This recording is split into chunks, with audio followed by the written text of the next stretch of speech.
Цветя от кмета на град Бургас, господин Димитър Николов. Цветя с много любов от Марина Змеева. И една мистериозна кошница от таен любител на балетното изкуство, който да е той. Благодарим му!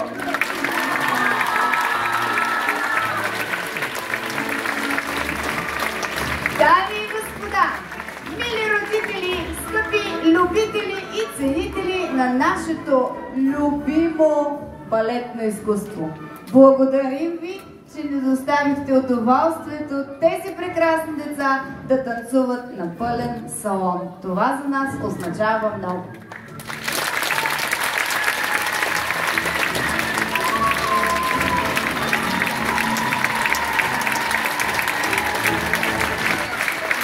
И както всяка година, на този момент, годишния концерт на балетните гласове на НУПСИ професор Панчо Владигеров има един леко тъжен, дори би казал малко драматичен момент, но не и тази година. Знаете ли защо? Защото ние имаме една абитюрентка.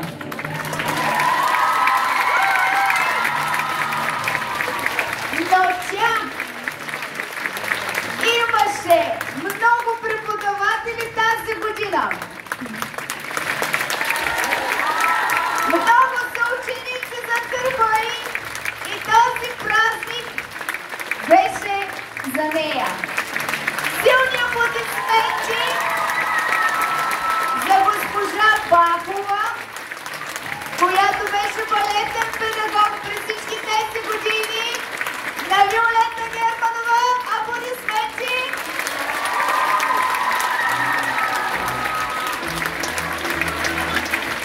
Благодарим на нейния партньор Найден Найденов, на госпожата по дуетни танци Петя Иванова, на прекрасния господин Георгиев, без който това нямаше да се случи, и на господин Крудев, който водише модерните танцови техники. И малко на мен. Малко. И не обичаме те много и сега всички броим до 12. Готови ли сте? И...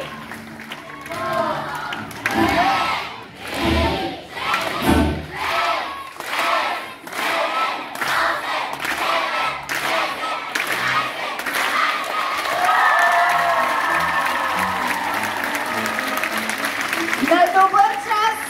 Желаем ти